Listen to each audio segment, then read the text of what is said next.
C'était le 24 janvier dernier. Florence Cassé, condamnée pour complicité d'enlèvement au Mexique et libérée pour vice de procédure, revient en France après 7 ans passés dans les geôles du pays. Le ministre des Affaires étrangères, Laurent Fabius, est là pour l'accueillir à la descente de l'avion. Les télévisions lui accordent des heures de direct, comme on reçoit un ex-otage. Un accueil démesuré qui a choqué de l'autre côté de l'Atlantique. Quelques heures plus tôt, la libération de la Française n'avait déjà pas été comprise.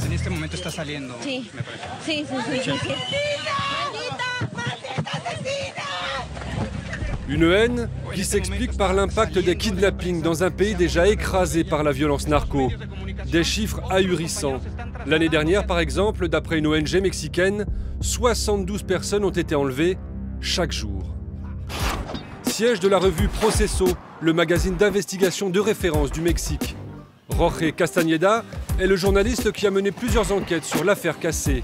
D'après les sondages, 80% du pays la croit coupable. Selon lui, c'est à cause de la pression exercée par le gouvernement de l'époque. Et c'est aussi pour ça que l'accueil réservé à la Française à Paris a été très mal vécu ici. Ici, la façon dont elle a été reçue à Paris, on en parle comme de l'autre mise en scène. Une réponse à la mise en scène dont elle a été victime au Mexique. La mise en scène mexicaine, l'élément clé de l'affaire. Le 9 décembre 2005, le Mexique découvre à la télévision une arrestation en direct dans un luxueux ranch. Les policiers sont en train de pénétrer dans le ranch. Florence Cassé et Israël Vallarta, qui se dit vendeur de voitures, sont arrêtés, accusés d'enlèvement en bande organisée. L'homme, présenté comme le chef de la bande, passe aux aveux devant les caméras. Ce sont les journalistes qui posent les questions. Levanta la cabeza, levanta la cabeza. ¿Cuántas gentes tienes secuestradas aquí? 3. ¿Cuántas? 3, señor. ¿Cuántas tienes secuestradas? 3, señor. Órale. Sauf que tout est bidon. Ils ont en fait été arrêtés la veille et ailleurs, sur cette route, à plusieurs kilomètres du ranch. Une fausse reconstitution. Tout est douteux. Voici Angel, le patron d'un restaurant situé à côté du fameux ranch où les otages étaient censés être séquestrés. Ils étaient mes clients et après on est devenus amis. On a fait 2 grandes fêtes dans le ranch pour les 15 ans de mes filles. La maison est juste là, vous voyez? Je n'ai jamais rien vu de bizarre, rien du tout. J'entrais quand je voulais, je faisais de la maintenance et je quittais les lieux quand je le voulais.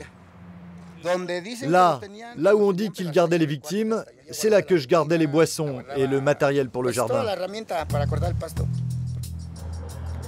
Quant aux 3 kidnappés, que la police est censée avoir délivrés ce jour-là au ranch, ils ont en fait été récupérés à plusieurs kilomètres de là, à Xochimilco, dans la banlieue de Mexico, dans cette maison. Et les 3 victimes ont toutes plusieurs fois changé leur témoignage pour finir par accuser Florence Cassé et Israël Vallarta. Pour la sœur de Vallarta, tout est faux, rien ne tient dans le dossier. Et si son frère est passé aux aveux, c'est parce qu'il a été torturé par la police.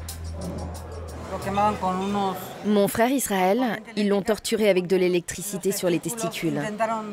Ils ont essayé de le violer avec un manche à balai. Ils lui ont dit ce qu'il fallait dire, il n'y avait plus qu'à signer. Sous la menace évidemment. Et après, je ne sais combien d'heures de torture. Ce que les images du fameux montage semblent confirmer. ¿Cómo te llamas?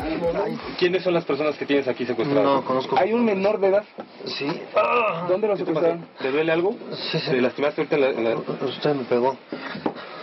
Perdón. ¿Quién le duele? Nada, señor. ¿Quién le pegó?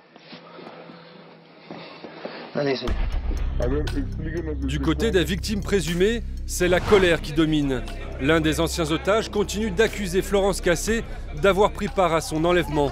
Il se sent trahi par la justice. Notez-le bien dans vos articles, partout. Ce sont des institutions pourries. Une cour et des juges pourris. Nous avons rendez-vous avec la très influente Isabelle Wallace, la présidente de l'association Halte aux enlèvements, dont le fils a été enlevé et assassiné il y a 7 ans. Elle participe ce jour-là à une réunion pour trouver une réponse juridique à la libération de celle qu'elle appelle la kidnappeuse. Bonjour, comment ça va? Je vais pas bien, mais on est là. Pour Isabelle Wallace, le verdict est injuste pour les victimes. Ça crée un précédent qui nous laisse un goût amer dans la bouche. Si les droits de Florence Cassé ont été violés, bien sûr qu'il fallait le corriger, mais pas au détriment des victimes. C'est injuste parce qu'elle a été condamnée par 3 cours différentes. En première instance, en appel et en cassation. Ils ont dit que Florence Cassé était une kidnappeuse et ils la laissent sortir. Le message, c'est l'impunité.